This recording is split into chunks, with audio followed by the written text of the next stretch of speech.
तो जैसा कि आप सभी को इंतज़ार था एसएससी जीडी के कंप्लीट वीडियो के बारे में, तो हम आपके लिए ये वीडियो लेकर आ चुके हैं जिसमें हम आपको एसएससी जीडी क्या है, एसएससी जीडी में किस तरह की जॉब है, उसका पेपर कितने चरणों में होता है, ठीक है, उसके लिए क्वालिफिकेशन क्या चाहिए, इसके अलावा एसएससी जीडी में जो पोस्टिंग होती है वो कहाँ पर होती है, कितने सैलरी आपको मिलती है, इसका कट ऑफ जो है वो कितना जाता है, कौन से लोग इसको अप्लाई कर सकते हैं, क्या इसमें कोई रिलैक्सेशन मिलेगा या नहीं मिलेगा, इस बार वैकेंसी की संख्या कितनी है, ऐसे कई सारे सवाल जो आप लोगों के मन में होते हैं वो हम पूरा का पूरा आप लोगों के लिए लेकर आए हैं और इस वीडियो के अंदर में कंप्लीट जानकारी हम आपको देने वाले हैं।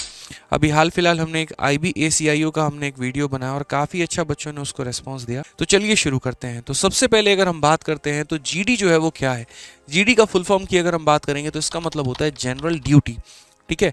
और जनरल ड्यूटी में किस तरह की ड्यूटी हो गई, तो एक तरीके से जैसे जो कांस्टेबल हो गए मेरे भाई पारा मिलिट्री फोर्सेस में, अब दिल्ली पुलिस कांस्टेबल जो होता है वो उसकी अलग वैकेंसी आती है, अलग फॉर्म आते हैं, वो अलग तरीके से उसका सिलेक्शन होता है। यूपी कांस्टेबल की अलग वैकेंसी आती है, अलग फॉर्म आता है, अलग सिलेक्शन होता है। लेकिन जो पारा मिलिट्री फोर्सेस हो गए हमारे, जैसे BSF हो गया, CRPF हो गया, CISF हो गया, SSB हो गया, ITBP हो गया, आसाम राइफल्स हो गया, तो इनके अंदर में एक तरीके से जो कांस्टेबल की बहाली आएगी वो किससे आएगी, तो वो जीडी से आएगी। पिछली बार इसकी संख्या जो है 50,000 से ऊपर के करीब की वैकेंसी थी, इस बार थोड़ी कम है, वो भी हम बताएंगे कितनी है। अब आप बोलोगे सर आपने सबका नाम लिया लेकिन एक SSF का नाम नहीं लिया। ये मेरे भाई पिछले कुछ समय के अंदर में इंक्लूड हुआ है जीडी के अंदर में, और सबसे ज़्यादा मारामारी जो है इसी पोस्ट को लेकर है। कारण यहाँ पर यह है क्योंकि इसकी जो पोस्टिंग मिलती है वो दिल्ली में मिलती है, और यहाँ पर एक तरीके का ये सिक्योरिटी फोर्स है। किसको सिक्योरिटी प्रोवाइड करवाता है, तो जैसे मंत्री हो गए, नेता लोग हो गए, उनको ये सिक्योरिटी प्रोवाइड करवाता है उनके आवास पे या जहाँ वो काम करते हैं वहाँ पे, ठीक है। दिल्ली में पोस्टिंग होने के कारण और मात्र 5 दिन की ड्यूटी होती है मंडे से फ्राइडे, तो सबसे ज़्यादा कट ऑफ जो जाती है वो SSF की जाती है। इसमें बहुत ज़्यादा पोस्ट भी नहीं होते हैं, कुछ लिमिटेड पोस्ट की संख्या होती है और उसी में अप्लाई करना होता है। तो पहले तो आप जान लीजिए कि जीडी में कितनी तरह की जो है यहाँ पर भर्तियाँ होती हैं। तो ये सारी भर्ती जो होती है वो जीडी के अंदर में होती है। उसके बाद बात करें तो इस बार हमारा जो टोटल पोस्ट है वो कितना है, तो इस बार जो टोटल वैकेंसी है वो 26,146 है। लोग बहुत ज़्यादा अटकलें लगा रहे थे कि 80,000 वैकेंसी आएगी, 70,000 वैकेंसी आएगी, ऐसा नहीं है, ठीक है। पिछली बार 50,000 के करीब में वैकेंसी थी और इस बार जो है हमारी 26,000 वैकेंसी, यानी काफ़ी कम है। जस्ट अगर हम बात करें तो आधा है, तो कट ऑफ भी थोड़ी सी ज़्यादा आप लोगों की जाने वाली है। पता नहीं यहाँ पर हर साल जो है वो बेरोजगारी बढ़ते चली जा रही है, जनसंख्या बढ़ते चली जा रही है और वैकेंसी जो है वो कम होते चला जा रहा है। सरकार को इस पर ध्यान देना चाहिए। अगर हम बात करें तो इसका जो फॉर्म है वो आ चुका है और आप इसके फॉर्म को भर सकते हैं। या तो आप SSC की वेबसाइट से भर सकते हैं, या जैसे मैंने पिछली वीडियो में एक वेबसाइट का जिक्र किया था sarkariresult.com, आप वहाँ पर जाके इसका फॉर्म जो है वो भर सकते हैं, फिलअप कर सकते हैं। इसका जो फॉर्म स्टार्ट होगा वो 24/11/2023 से स्टार्ट होगा और एंड होने का जो डेट है वो हमारा 31/12/2023 है। इसके फॉर्म का जो लिंक है वो मैं अपने टेलीग्राम पर दे दूंगा, क्योंकि हमारा जो टेलीग्राम है वो सबसे आगे रहता है इन चीज़ों में। और यहाँ पर आपको जो है एक टेलीग्राम ज्वाइन करना है जिसपे जीडी का लिंक आ जाएगा, ठीक है। और आज ही के डेट में आप यहाँ पर जो है इस पे जाके देखिए, हमारा ये टेलीग्राम है मैथ्स बाय आदित्य रंजन, और यहाँ पर जीडी का हमने नोटिफिकेशन भी डाल दिया है, ठीक है। और उसके बाद यहाँ पर इसके फॉर्म फिलअप करने का जो लिंक है हम वो भी आप लोगों के लिए प्रोवाइड करवा देंगे। जो नोटिफिकेशन है पूरा का पूरा यहीं पर है और इसी के नीचे में हम आपको लिंक भी प्रोवाइड करवा देंगे जिस पर क्लिक करके आप फॉर्म को भर सकते हैं। तो 31 दिसंबर इसकी लास्ट डेट है। चूंकि काफ़ी भारी संख्या में लोग इसमें फॉर्म को अप्लाई करते हैं, अगर हम मान के चले तो 50 लाख से ज़्यादा ऊपर एप्लीकेंट हो जाते हैं, इसीलिए SSC बाकी पेपर्स के तुलना में इसमें थोड़ा उसने जो है वो ज़्यादा वक्त दिया हुआ है फॉर्म को भरने के लिए, ठीक है। साथ में गलतियां भी हो जाती हैं फॉर्म भरते वक्त, कई बार आपसे होती है, कई बार साइबर कैफे वाले से होती है, तो उसके लिए करेक्शन करने का भी उन्होंने समय दिया है।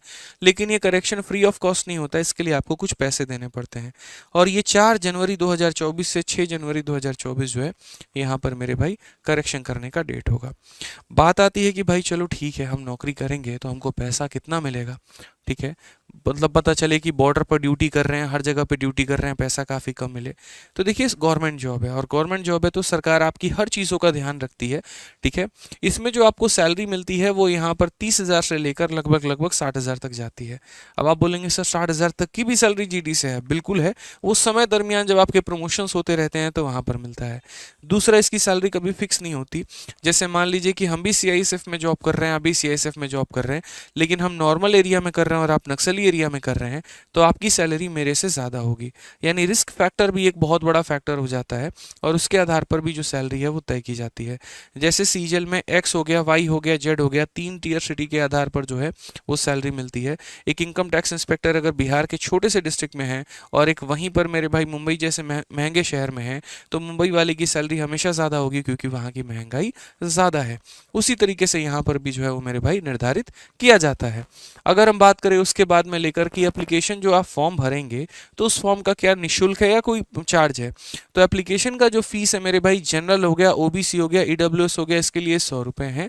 एससी एसटी के लिए कोई भी चार्ज नहीं है और फीमेल कैटेगरी के लिए भी कोई भी चार्ज नहीं है। यानी आप फॉर्म भरेंगे तो आपसे कोई भी पैसे नहीं लिए जाएंगे, कोई भी मतलब एक तरीके से चार्ज नहीं वसूला जाएगा। ठीक है। अब इसको अप्लाई करने की जो हमारी एक एज लिमिट है वो कितनी है। तो जैसा कि आप देख पा रहे हैं कि कम से कम इसके लिए अप्लाई करने के लिए 18 साल होना चाहिए और मैक्सिमम जो होना चाहिए वो 23 साल होना चाहिए। ठीक है। साथ में आप कैसे चेक कर पाएंगे कि आप इसमें एलिजिबल है या नहीं। तो जो आपका डेट है, मतलब candidate should not have been born earlier than इतना एंड लेटर देन इतना। कहने का मतलब आपका जन्म इसके पहले नहीं होना चाहिए और इसके बाद का नहीं होना चाहिए। यदि आपका जन्म 2007 का है तो आप इसके लिए एलिजिबल नहीं है और यदि आपका जन्म इसके पहले का है 2000 का या 2002, मतलब इस तरीके से करके यहाँ पे, ठीक है, मतलब इसके पहले 2001 के पहले हैं तो आप उसके भी एलिजिबल नहीं है। मतलब आपका जो डेट ऑफ बर्थ है इसके बीच में होना मांगता है। ठीक है। क्या इसमें कुछ रिलैक्सेशन होता है? तो जी हाँ, बिल्कुल। जितनी भी सरकारी भर्तियां हैं उनमें अलग अलग कैटेगरी के लोगों को जो है वो रिलैक्सेशन दिया जाता है। जैसे यहाँ पर एससी और एसटी के लोगों के लिए 5 साल का रिलैक्सेशन मिलता है। रिलैक्सेशन का मतलब क्या हो गया कि एक आम नॉर्मल स्टूडेंट जो है, एक नॉर्मल यूआर कैटेगरी का स्टूडेंट है, वो 23 साल तक ही फॉर्म को अप्लाई कर सकता है। लेकिन एक एससी एसटी का स्टूडेंट 23+5 यानी 28 साल तक इस पेपर को दे सकता है। 28 साल के एज तक के लिए वो जा सकता है। ओबीसी के लिए मेरे भाई जो है वो 3 साल का रिलैक्सेशन है और जो एक्स सर्विसमैन है उनके लिए भी 3 साल का रिलैक्सेशन है। एक्स सर्विसमैन का मतलब वो लोग जो ऑलरेडी कहीं कहीं पर जॉब कर रहे हैं और गवर्नमेंट जॉब ही कर रहे हैं। ठीक है। अब बात आती है, चलो ठीक बात है, बढ़िया बात है, एजुकेशनल क्वालिफिकेशन क्या होनी चाहिए। तो ये इकलौती भर्ती हो जाती है यहाँ पर जो कि 10वीं लेवल के बाद यानी मैट्रिकुलेशन के बाद में जो है आप इसमें अप्लाई कर सकते हैं और ये सरकारी नौकरी आपके लिए हो सकती है। ये जो आपका 10वीं जो मैट्रिकुलेशन है वो एक किसी अच्छे रिकॉग्नाइज बोर्ड या यूनिवर्सिटी से होना चाहिए। अरे गहरे मेरे भाई यूनिवर्सिटी से नहीं चलेगा। या तो सीबीएसई से हो या फिर आपके अपने स्टेट जो होते हैं, जैसे बिहार में बीएसएबी हो गया, ठीक है, और काफ़ी अलग अलग स्टेट के भी बोर्ड होते हैं, आप वहाँ से अगर आपने किया है तो उसकी मान्यता मानी जाती है। ठीक है। यहाँ पर एक शब्द कहा गया है कि it is reiterated that the result of the requisite educational qualification must have been declared by the board या institute by the specific date। कहने का मतलब कि फॉर्म भरने के समय तक आपका रिजल्ट घोषित हो जाना चाहिए। पता चले कि आप 9वीं में हैं या 10वीं के पेपर को अभी दे ही रहे हैं और तब आप इसको अप्लाई करें तो वो उसको नहीं माना जाएगा, उसको नल माना जाएगा, रद्द माना जाएगा। ठीक है। इसके अलावा मेरे भाई एक इंसेंटिव भी मिलता है और ये किन को मिलता है? तो एनसीसी कैंडिडेट को मिलता है। जब हम स्कूल में होते हैं, जब हम पढ़ाई कर रहे होते हैं या कॉलेज में होते हैं तो वहाँ पर एक एनसीसी का ग्रुप होता है। ठीक है। हम देखते हैं लोग जो है एक तरीके से राइफल वाइफल मतलब अपना जो है वो परेड कर रहे होते हैं ग्राउंड में, तो वो एनसीसी होते हैं, नेशनल कैडेट कॉर्प्स होते हैं। और यहाँ पर अगर हम बात करें तो जो लोग एनसीसी में मेरे भाई कार्यरत होते हैं, यदि वो इसमें अप्लाई करते हैं तो उनको मेरे भाई रिलैक्सेशन भी मिलता है। कितने का मिलता है? तो जैसे अगर एनसीसी का सी सर्टिफिकेट है उनके पास में तो 5% का रिलैक्सेशन मिलेगा। यानी कुल पेपर 160 नंबर का है, उसका 5% यानी 8 नंबर का जो है वो रिलैक्सेशन मिलेगा। ठीक है। अगर मान लीजिए कट ऑफ 120 गई है तो आपके 112 भी आएंगे तो भी आपका सिलेक्शन हो जाएगा। अगर एनसीसी का बी सर्टिफिकेट है तो 3% का रिलैक्सेशन मिलेगा और एनसीसी का ए सर्टिफिकेट है तो आपको 2% का जो रिलैक्सेशन है वो आपको मिलने वाला है। ठीक है। नेक्स्ट अगर हम बात करते हैं तो पेपर का पैटर्न क्या होता है। तो देखो पेपर 2 भागों में होता है। एक आपका रिटन हो गया जिसको हम ऑनलाइन पेपर बोलेंगे और दूसरा हमारा पीटी और पीएसटी हो गया जो कि आपका फिजिकल एंड्योरेंस टेस्ट हो गया और फिजिकल स्टैंडर्ड टेस्ट हो गया। तो सबसे पहले हम रिटन पेपर के बारे में जानते हैं। मैं शब्द तो रिटन इस्तेमाल कर रहा हूँ लेकिन ये पेपर रिटन नहीं होता है, ये ऑब्जेक्टिव होता है। ठीक है मेरे भाई, 1 घंटे का ये ऑनलाइन मोड में पेपर होता है, ऑफलाइन नहीं होता है। और ऑनलाइन मोड में 1 घंटे के पेपर में 20 सवाल आपके रीजनिंग के पूछे जाते हैं, 20 जो है वो आपके रीजनिंग जीएस के पूछे जाते हैं, 20 आपका एलिमेंट्री मैथमेटिक्स। देखो कंप्लीट मैथ नहीं आता है, सिर्फ एलिमेंट्री मैथमेटिक्स का मतलब अरिथमेटिक हो गया और मेंसुरेशन हो गया। और 20 सवाल जो होते हैं वो आपके इंग्लिश के या हिंदी के होते हैं। वो आपके ऊपर में होता है, जब आप पेपर देने जाते हैं आप इंग्लिश में लेना चाहते हैं या हिंदी पेपर देना चाहते हैं, ये आपके ऊपर में होता है। सवालों की संख्या हमारी 80 हो गई, ठीक है। हर एक सवाल हमारा 2 नंबर का हो गया, तो इसीलिए पूरा पेपर 160 नंबर का हो गया। सीजीएल और सीएचएसएल के जो प्री होते हैं उनमें जनरली हमारे 100 सवाल रहते हैं, लेकिन अगर हम इसकी बात करें तो यहाँ पर 80 सवाल होते हैं। और यहाँ पर जो टाइम मिलता है आपको वो 60 मिनट का समय मिलता है, और 60 मिनट के अंदर में आपको ये पेपर देना होता है, ठीक है। यहाँ पर बोला गया है कि note there will be a negative marking of 0.25। हालांकि ऐसा ही नोटिफिकेशन में दिया गया है, लेकिन ये गलत है।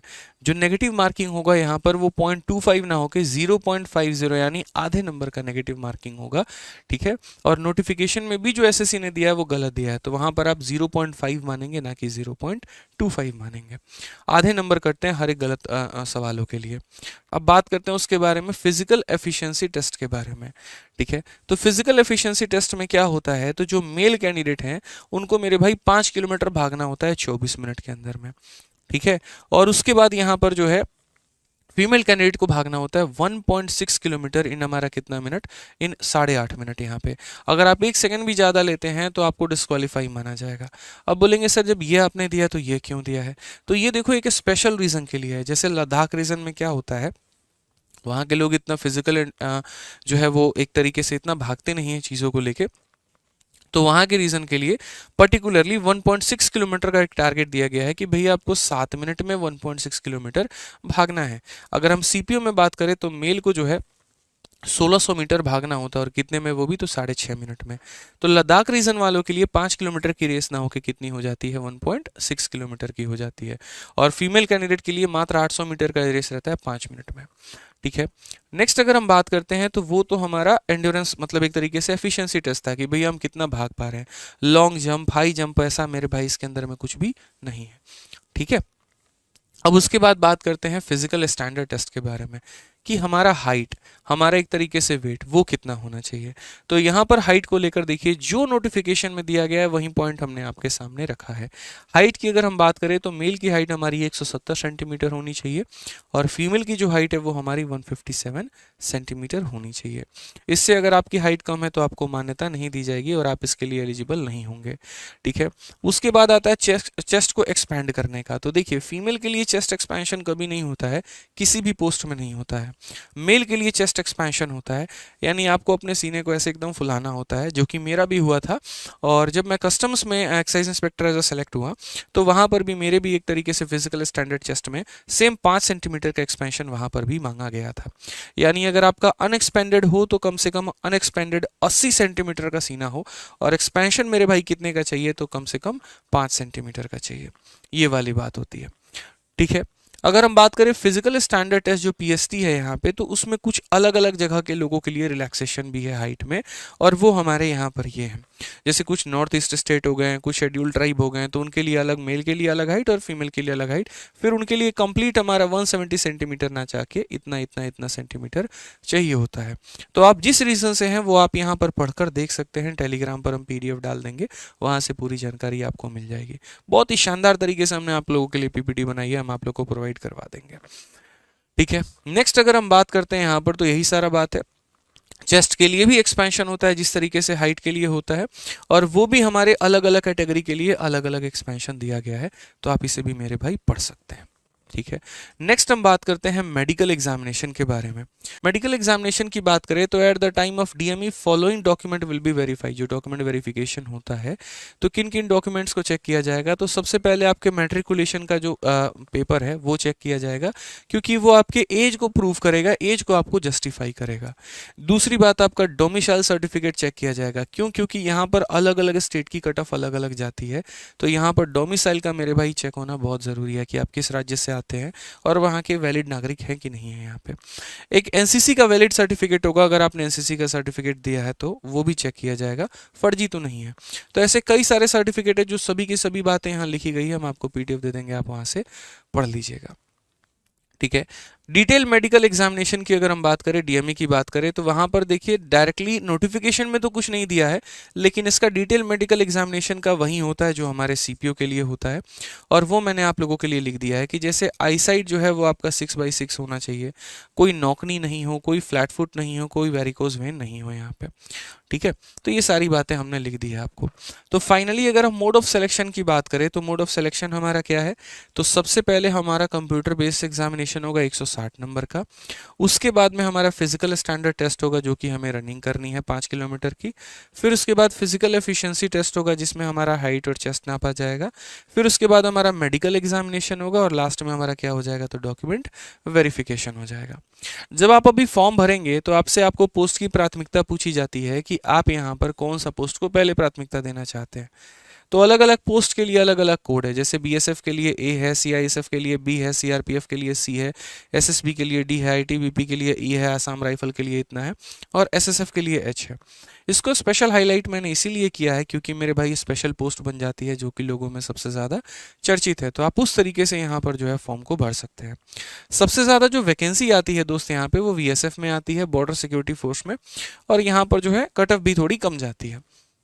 अगर हम बात करें पिछले साल के कट ऑफ को लेकर, आपके मन में क्योस हो रहा होगा कि चलो भाई कितने नंबर लाने पे सिलेक्शन हो जाएगा। तो अगर हम प्रीवियस कट ऑफ की बात करें यहाँ पे, तो प्रीवियस कट ऑफ हमारी कितनी जाएगी, तो स्टेट वाइज अगर हम बात करते हैं तो सबसे पहले आप यहाँ पर देखिए यूपी हो गया, बिहार हो गया, दिल्ली हो गया। देखो सबसे पहले कट ऑफ का प्रक्रिया क्या होता है, पहले तो हर एक स्टेट का अपना अपना कट ऑफ निकलता है, फिर हर स्टेट के अंदर में अलग अलग फोर्सेस का अपना कट ऑफ निकलता है। जैसे यूपी के अंदर में बीएसएफ का अलग कट ऑफ होगा, सीआईएसएफ का अलग होगा, सीआरपीएफ का अलग होगा, आईटीबीपी का अलग होगा, एसएसबी का अलग होगा। फिर उसके बाद में जैसे बीएसएफ को ही आप पिक कर लीजिए, तो अब ऐसा नहीं है कि बीएसएफ का एक समान कट ऑफ होगा। बीएसएफ में जनरल का अलग होगा, ईडब्ल्यूएस का अलग होगा, ओबीसी का अलग होगा, एससी एसटी का अलग होगा। फिर उसमें भी अगर आप चले आइए तो जनरल में जैसे बीएसएफ का मान लीजिए कट ऑफ गया तो एक समान नहीं होता है, जनरल एरिया का कट ऑफ अलग जाता है, बॉर्डर एरिया का अलग जाता है। अगर जनरल एरिया का 120 गया तो बॉर्डर एरिया का या नक्सल एरिया का जो है वो 110 या 112 के करीब में रहता है। 8 से 10 नंबर का वेरिएंस जो हो जाता है वो मेरे भाई हो जाता है, और सिर्फ जनरल की मैं बात कर रहा हूँ। उसी तरीके से आपका जो है ईडब्ल्यूएस और उसी तरीके से ओबीएस रहता है। यानी अब देख सकते हैं किस चेन में तरीके से यहाँ पर काम किया जा रहा है कि पहले स्टेट, फिर उसके बाद यहाँ पोस्ट, फिर उसके बाद कास्ट, और फिर उसके बाद यहाँ पर अगर हम बात करें तो मेरे भाई एरिया के ऊपर में। ठीक है, नेक्स्ट बात करें तो यहाँ पर एक पोस्ट जो कि सबसे ज़्यादा आप लोगों के लिए चर्चा में है, ठीक है, जो कि एसएसएफ है, तो उसकी कट ऑफ कितनी गई थी। देखो पेपर जो था वो 160 नंबर का था, जो रैंक 1 आए थे उनका यहाँ पर 158 नंबर आए थे, 158 आफ्टर नॉर्मलाइजेशन। ठीक है, और एसएसएफ की जो कट ऑफ जाती है वो सबसे ज़्यादा जाती है क्योंकि इसके अंदर में काफ़ी कम पोस्ट होते हैं, और यहाँ पर इसकी जो कट ऑफ गई है ईडब्ल्यूएस के लिए वो 148 है, एससी के लिए मेरे भाई यहाँ पर 139, एसटी के लिए इतना, ईएसएम के लिए इतना, ओबीसी के लिए इतना, और जनरल के लिए 149 है मेरे भाई। ये मेल कैटेगरी में है और उसी तरीके से यहाँ पर ये फीमेल कैटेगरी में है। चलिए तो मेरे भाई उसके बाद हमने एक स्पेशल स्लाइड आप लोगों के लिए तैयार किया है और उसके अंदर में हमने प्रीवियस ईयर कट ऑफ 2023 का हमने पूरा आंकलन किया है। यहाँ पे मैंने कुछ स्टेट यहाँ पिकअप किया, जैसे देख सकते हैं यूपी, बिहार, दिल्ली, मध्य प्रदेश, हरियाणा, राजस्थान, महाराष्ट्र, गुजरात, वेस्ट बंगाल, छत्तीसगढ़, झारखंड। ठीक है, सभी स्टेट्स में, ऐसा नहीं है सिर्फ इतने ही है, और भी काफ़ी सारे स्टेट हैं, लेकिन मैं एक आइडिया आपको देना चाह रहा था। इस स्टेट्स को पिकअप करने के बाद मैंने इनकी कट ऑफ देखी, और यहाँ पर जो कट ऑफ जो मैक्सिमम है यहाँ पे वो कितनी गई थी, तो उत्तर प्रदेश की सबसे हाईएस्ट कट ऑफ 139 गई थी, बिहार की सबसे हाईएस्ट कट ऑफ 132 गई थी, और ये आफ्टर नॉर्मलाइजेशन है। यानी यदि आप इतने नंबर लेकर आते हैं जनरल कैटेगरी में तो आप किसी भी पोस्ट में आपका सिलेक्शन हो सकता है। हरियाणा में यदि आप इतने नंबर लेकर आते हैं तो आपका किसी भी पोस्ट में सिलेक्शन हो सकता है। ठीक है, उसी तरीके से अगर ओबीसी की बात करें तो ओबीसी में है जहां पर स्टार मार्क्स 1 किया गया, इसका मतलब यहां पर उसमें पर्टिकुलरली एक ही पोस्ट था। जैसे राजस्थान में जो सबसे हाईएस्ट कट ऑफ गई थी उसके लिए मात्र एक ही पोस्ट यहां पर था और उस पोस्ट के लिए कट ऑफ हमारी थी। ठीक है। नेक्स्ट बात करते हैं इसकी जॉब प्रोफाइल कैसी होती है। तो देखो जॉब प्रोफाइल बहुत ही शानदार होती है यहाँ पे। अगर हम बात करें तो पोस्टिंग इसमें ऑल ओवर इंडिया मिलता है, ठीक है। आपको अलग अलग हेडक्वार्टर्स में, बॉर्डर एरिया में और नॉर्थ ईस्ट स्टेट में मेरे भाई काम करने का मौका मिलता है, ठीक है। जनरली इसकी जो ड्यूटी रहती है वो ग्राउंड ड्यूटी ही रहती है, आपको यहाँ पे फील्ड ड्यूटी ही रहती है। थोड़ा सा हेक्टिक रहेगा, आपको यहाँ पे मेहनत थोड़ी ज़्यादा करनी होगी, ठीक है। और यहाँ पर आपको वेपन्स भी होते हैं, वो भी आपको सप्लाई किए जाते हैं, क्योंकि बॉर्डर एरिया में आप हैं तो ऐसे तो है नहीं कि निहत्थे आपको दे दिया जाएगा, लो भैया तान के सीना से खड़े हो जाओ, कौन आ देगा मार देगा इधर, ऐसे नहीं होगा। पूरा प्रॉपर ट्रेनिंग दिया जाएगा और बॉर्डर की पूरी सिक्योरिटी जो रहेगी वो आपके पास में रहेगी। तो चलिए तो बात करते हैं यहाँ पर कि वन पोस्टिंग वेरी टफ। इसका मतलब यहाँ पर ये हो गया कि जैसे आपको अलग अलग जगह पर पोस्टिंग मिलेगी, लेकिन उसमें एक पोस्टिंग ऐसी होगी जो आपकी ज़िंदगी की सबसे टफ पोस्टिंग होगी। वहाँ पर आपको हर विपद परिस्थिति से होकर गुजरना पड़ सकता है, और ये ऐसा इसीलिए किया जाता है ताकि कभी अगर आपको मेरे भाई ऐसे क्रिटिकल कंडीशन से पास होना पड़े तो आप उसके लिए तैयार रहें, ठीक है। जॉब सिक्योरिटी की तो बात करते ही नहीं है, सरकारी नौकरी है तो जॉब सिक्योरिटी तो होगी ही होगी, इसमें कोई दिक्कत की बात ही नहीं है, ठीक है। जब तक आप सही हैं आपको कोई नौकरी से आपकी नहीं हटा सकता है। रिस्क टू लाइफ है बिल्कुल यहाँ पे, जहाँ पर भी वेपन्स की बात आ जाती है, फील्ड ड्यूटी की बात आती है, जहाँ पर आप अलग अलग लोगों से डील करते हैं, इनफैक्ट यहाँ पर अलग कंट्री से भी डील करना पड़ सकता है, तो वहाँ पर तो लाइफ में रिस्क होगा ही होगा यहाँ पे। प्रेस्टिजियस जॉब है, कहने का मतलब यहाँ पर आपको काफ़ी ज़्यादा एक तरीके से थोड़ा पावर वाला महसूस होगा, यहाँ पे अच्छा फील होगा, आपके गांव कुनबे के लोग जो हैं वो भी काफ़ी अच्छा फील करेंगे कि लड़का हमारा आर्मी में है, देश की सेवा कर रहा है, तो वो एक अलग से देशभक्ति जागती है मेरे भाई, और उसके लिए अलग से दिल में जो है आप लोगों के लिए एक इमोशंस आता है, एक अलग ही मेरे भाई एक तरीके से रेस्पेक्ट जो है वो झलकती है इस पोस्ट के लिए। तो सैलरी अलाउंस की बात करते हैं, तो सैलरी अलाउंस में कोई दिक्कत है ही नहीं, बढ़िया सैलरी है यहाँ पे, जो कि हमने शुरू में ही आपको बताया था 30,000 से 60,000 के बीच में, और टाइमली आपको पेमेंट मिल जाता है, घर वाले भी खुश रहते हैं, आप भी खुश रहते हैं। तो पूरे जीडी के बारे में आप लोगों ने बहुत ही शानदार तरीके से समझा कि क्या पोस्ट होता है, कितनी कट ऑफ जाती है, किस तरीके से आप तैयारी करते हैं। अब जीडी के लिए हमारा एक स्पेशल बैच भी आता है, ठीक है, और अभी रिसेंट में हमारा लॉन्च हुआ है, जिसमें जीडी में आपको पूरी की पूरी हमारी टीम पढ़ाएगी। हमारे पुष्पेंद्र सर हो गए, शिवान सर हो गए, पूरी जीएस की टीम एक तरफ है। इंग्लिश में आपको प्रशांत सर पढ़ाएंगे, हिंदी आपको स्वाति मैम पढ़ाएंगी, मैथ्स आपको जो है हमारे धर्मेंद्र सर पढ़ाएंगे, और करंट अफेयर में जो है हमारे अमित सर पढ़ाएंगे। तो ये पूरा जीडी का बैच हमारा आरजी स्टेट एग्जाम पर है, जिसकी फीस मात्र 399 रुपये है। अभी ऑफर प्राइस है, बाद में इसकी फीस 699 हो जाएगी, तो आप यहाँ से एनरोलमेंट कर सकते हैं। इसके अलावा अगर मान लीजिए कि आप मैथ्स में कोई और बैच में एनरोल करना चाहते हैं, किसी और एग्जाम की तैयारी करना चाहते हैं, तो उसके लिए आप हमारा मैथ्स का रिकॉर्डेड बैच ले सकते हैं। SSC, CGL, CHSL, CPO, MTS या किसी भी परीक्षा की अगर आपको तैयारी करनी है और मैथ्स का स्पेशल तैयारी करना है, तो आप हमारा स्पेशल बैच ले सकते हैं आरजी विक्रमजीत एप्लीकेशन से। दोनों बैचेस जो मिलेंगे वो आरजी विक्रमजीत एप्लीकेशन से ही मिलेंगे। दोनों का इंक्वायरी नंबर जो है वो 8506003399 है। हमारा मैथ्स का रिकॉर्डेड बैच भी भारत के किसी भी प्रतियोगिता के एग्जाम के लिए बहुत परिपूर्ण होता है, और एक बार अगर आप इससे पढ़ लेते हैं तो आप कोई भी government exam, one day competitive exam जो है वो निकाल सकते हैं, ठीक है। इसमें 350 से ऊपर लेक्चर्स मिलते हैं, और इसकी जो वैलिडिटी होती है वो सबसे खास है कि वो लाइफ टाइम होती है, यानी एक ऐसा रिचार्ज जो कभी खत्म ही ना हो, और आप आराम से भविष्य में किसी भी परीक्षा की तैयारी मात्र एक ही बैच से कर पाएंगे। तो ये दोनों आपको मिलेंगे हमारे आरजी विक्रमजीत एप्लीकेशन से, जहां से आप एनरोल कर पाएंगे, ठीक है। और साथ में अगर हम बात करें तो आपके जीडी के तैयारी में 4 चांद लगाने के लिए हम लोगों ने एक बहुत ही शानदार काम और पीछे से कर रहे हैं, और अभी से नहीं पिछले कुछ समय से कर रहे हैं, कि जो बच्चा जीडी की तैयारी करना चाहता है, ठीक है, तो यहाँ पर वो मेरे भाई कैसे किताबों के माध्यम से तैयारी कर सकता है। तो हम आप लोगों के लिए जीडी की कंप्लीट किताब लेकर आने वाले हैं, और वो भी बहुत जल्द आप लोगों को मिल जाएगा, जो कि किताब इंग्लिश और हिंदी में दोनों होगी, जिसमें कंप्लीट मैथ का जो है वो सॉल्यूशन होगा बहुत ही बेहतरीन तरीके से, ठीक है। तो उसका भी इंतजार आप लोग करिएगा, बहुत जल्दी हमारी जीडी की भी किताबें आने वाली हैं, और विद इन 20 दिनों के अंदर में आप लोगों को ये किताब जो है वो मिल जाएगी, जिससे बहुत बढ़िया तरीके से आप लोग तैयारी कर पाएंगे। बाकी जो टेलीग्राम कहा था उसका लिंक आपको डिस्क्रिप्शन में भी मिल जाएगा। बढ़िया तरीके से आप लोग तैयारी करिए, एक सुनहरा मौका आपके पास आया है, जिससे आप नौकरी ले सकते हैं और जीवन में अपने आगे बढ़ सकते हैं। मेरी सभी शुभकामनाएं आप लोगों के साथ में है। बढ़िया से तैयारी करो, बहुत आगे बढ़ो जीवन में, और कोई भी प्रकार का कोई भी डाउट है तो वीडियो के कमेंट बॉक्स में जरूर छोड़ दीजिएगा। बहुत बहुत धन्यवाद, थैंक यू।